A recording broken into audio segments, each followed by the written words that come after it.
Welcome back to Reading Bear. Today, we will take a look at some new revenge stories.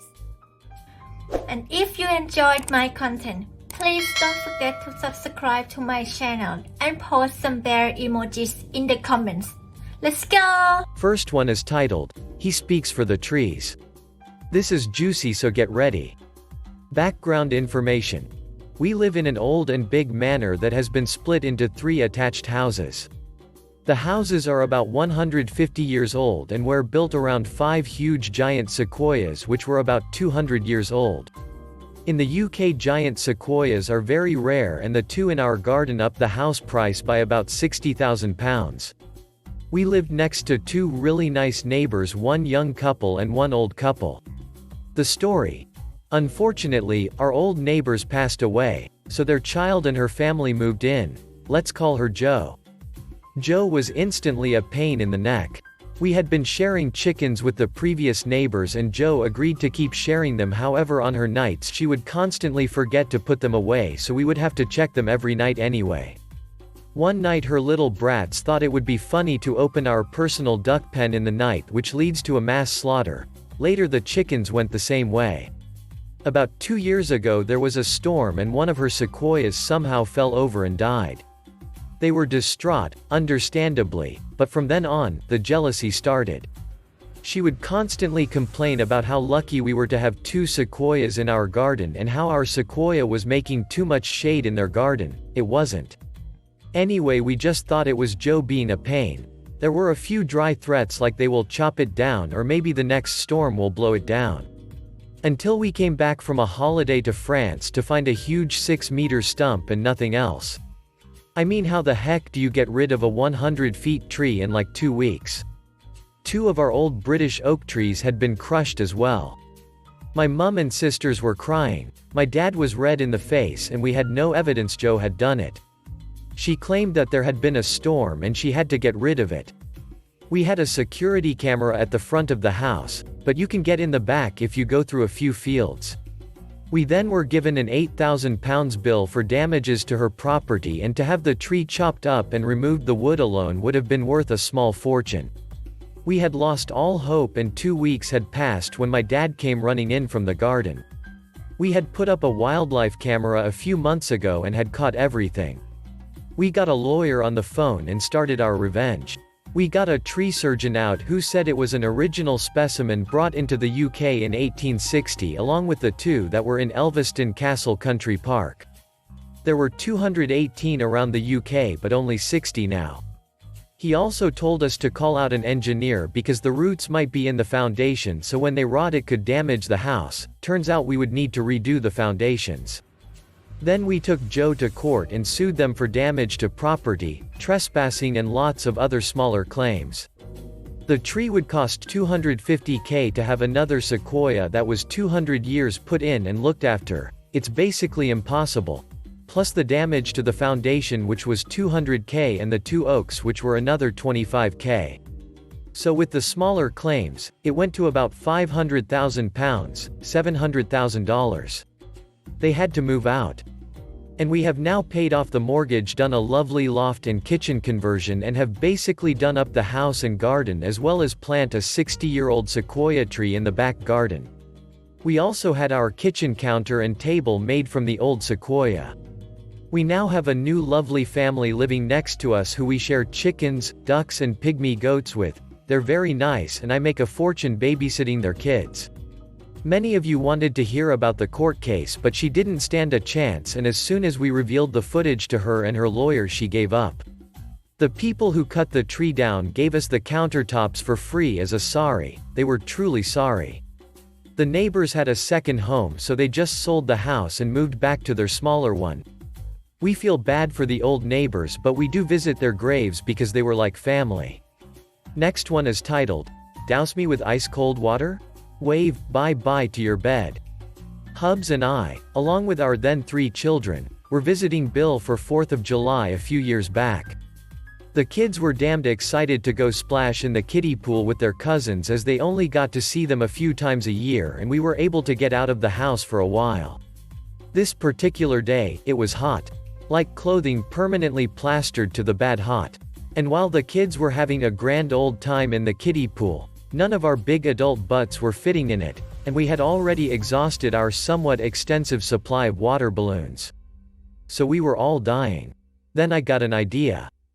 Now, I married into a family of practical jokers, and Bill is no exception. This day, I decided I'd help my bearish heat-hating hubs cool off by sneaking him with a full glass of ice-cold water. And I would have gotten him too, except Bill called me out. So I dumped the glass and thought nothing more of it. There would always be time for other pranks. But no. So about an hour or so goes by, and I've been watching the kids and have pretty much forgotten all about trying to sneak hubs. The problem is, Bill didn't. So I'm sitting there nice and quiet smoking a cigarette on the back porch and slowly roasting to death when suddenly the seventh wave of Antarctica crashes over my head, back and shoulders like liquid ice. Turns out that in retaliation for trying to sneak hubs, Bill took this Neo personally and snuck me on Hub's behalf. But where I only had a glass full, this sucker filled a 5-gallon bucket with ice water from the fridge and dumped it on me. I wasn't even after Bill and he went and stuck his beak in it. Okay, game on. I hate the cold, always have, but in hell's heat it's a wicked shock to the system equivalent to a taser. So once I was able to catch my breath and let my spine unclench, I stopped being cold and started to get mad. I am also crazy vindictive by nature. I was puzzling about how to get him back when I overheard him discussing his brand new king-size pillow top and how he hadn't gotten to use it yet. My face probably could have rivaled the Grinch's because I had just gotten the perfect idea. So after scoping out Bill's bedroom, and which side of the nice new currently dry and fluffy bed was his, I proceeded to empty roughly 40 to 50 cups of water onto only his side of the bed over the course of the next 4 or 5 hours. I had to have climbed the stairs at least 10 times if not more. How did I manage that many cups? Easy. I was several months pregnant with my daughter, and of course when a woman gets bigger during pregnancy, her body becomes a leaky water balloon. Sorry, gotta pee again, and all that. Lucky for me that Bill's bubble-headed wife was super anal about her kids' teeth and toothbrushes and kept a huge cup specifically to put the brushes in on the sink in the bathroom right next to their bedroom. Easy peasy. However, I wasn't done. I just didn't feel like a soaked bed would be enough. So for added measure, I added a cup or two to each one of his work boots and new sneakers on his side of the bed. Then as an extra little fuck you, I left a note on his bed that said, "I sure had a good time today. See you again soon." Got the call about 2 hours after we got home from Bill's house that night. He was laughing his butt off. Told Hubs, "You, tell your wife she's a damn a hole. I didn't even get to use this bed yet." Found out later his side of the bed was wet for almost 3 weeks. Added bonus. He didn't find out about his boots and sneakers until the following morning.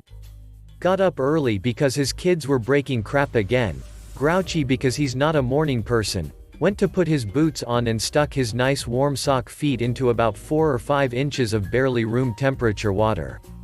That one he was pretty upset about.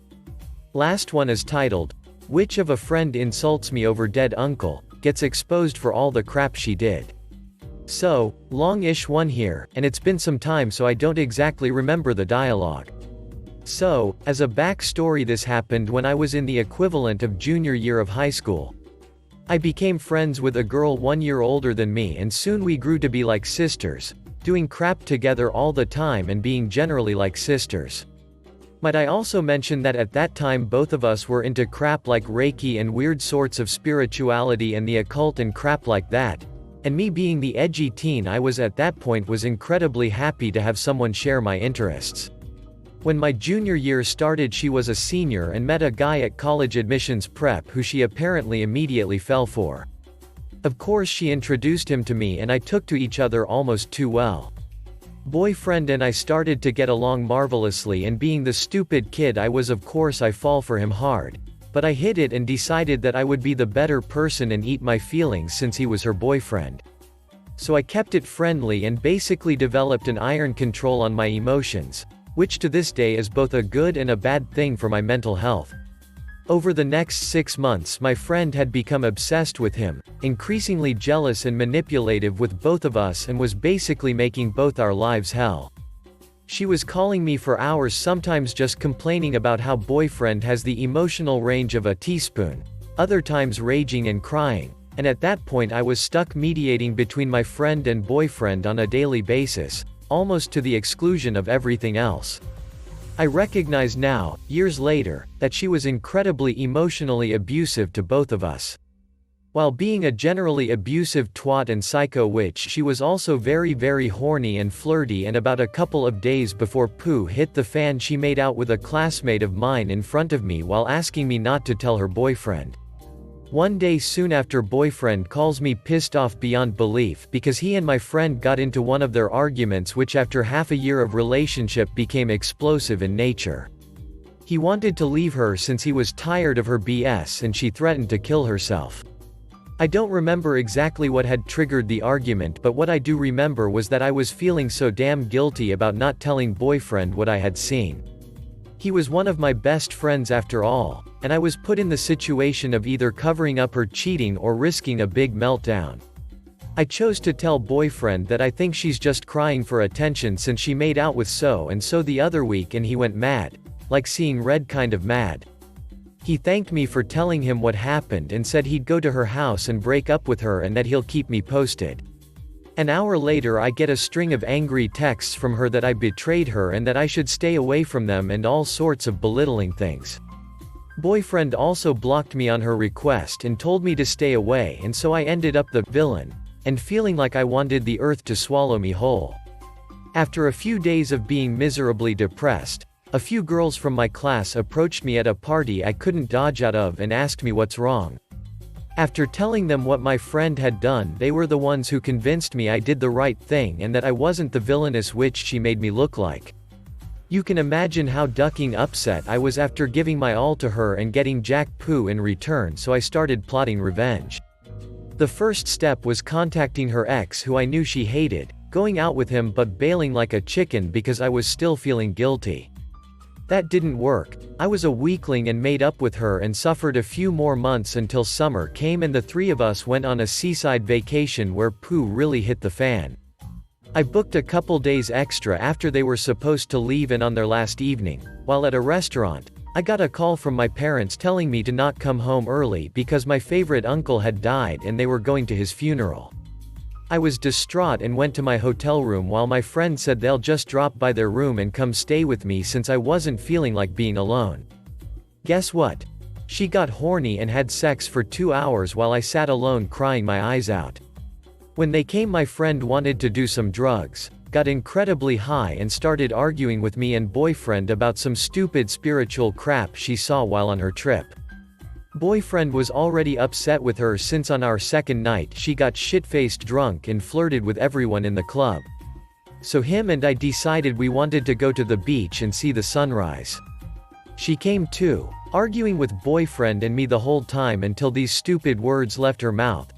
Boyfriend, I cannot believe you are arguing with me and you, me. Stop whining, it's just some dead guy, get over it already. What the duck did you say? I stormed off in a rage, with boyfriend running after me afraid I'd do something stupid in my altered mental state, and she kept sneering and complaining. I can honestly say I blacked out of rage at some point because I can't remember what she said that made me punch her square in the damn face. I got home the next week and started looking for a way out of this sham of a friendship. My friend didn't even apologize for the crap she said, and I had had enough. So when a mutual friend reported that she was making out with some guy at a party, I immediately reported it to boyfriend, and the same thing as before happened with both of them blocking me.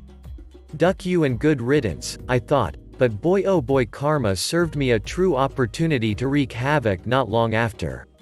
Fast forward 6 months, I was in my senior year, kept my side of mine and my friend's mutual friends, and was dealing with what I know now as my still severe depression when guess who calls? You guessed it, my friend sobbing on the phone because boyfriend, wrongly, accused her of cheating with a friend of his. Oh, but of course I'll help, I say, not mentioning that I'll help get her exposed if anything. I wheeled and dealt, called favors, pretended to be friends to people and generally was a manipulative a whole witch until I got the information of what exactly she did and wasn't telling me. That she actually cheated with 7 ducking blokes. 7. Not 1, not 2, 7. I was flabbergasted to say the least. Through a bit of clever usage of computers I even got convo transcripts and made sure boyfriend found out everything. I told him every single dirty thing she did with a grin of satisfaction on my face, and then as the nice girl I was held him back so he wouldn't kill her. I do believe my thoughts were on the line of, nobody kills her before I can make her suffer. Just peachy, I know. I somehow convinced him not to kick her butt into Kingdom Come and instead arranged a meeting in the KFC next to our school where boyfriend wanted to make up with her. I told my friend that I had convinced him of her innocence and he agreed to get back together, and she was so relieved I worked my magic again. Little did she know I didn't have to drop by the post office when I told her I'll go ahead, run an errand, and meet her there, but that I went ahead, got all of our friends there to witness and plastered a whole section of KFC with screenshots of her lewd conversations with various blokes. Boyfriend was also there, almost murderous, waiting for her to arrive. After a bit of a wait I had the honor of witnessing the most glorious sight ever. My friend walked in, all happy and hopeful in her tiny cheater soul, and her face instantly dropped when she saw me, her now ex-boyfriend and everyone in her group of friends from high school waiting for her surrounded by proof of her shenanigans. That was not the only thing that dropped though, since as I was reveling in the look of utter betrayal on her face she proceeded to pass the duck out. I didn't even care what happened after. It was enough that she saw me there, looked at the predatory grin on my face and knew I was behind it all and had robbed her of the one thing she cherished most, her boyfriend. It was worth the almost full year of abuse and the couple of months of manipulation and lies to see her fall. Years after she even apologized sincerely when she realized what drove me to this revenge plot, and now we're civil, but now she knows she should never ever cross me. Thanks for listening.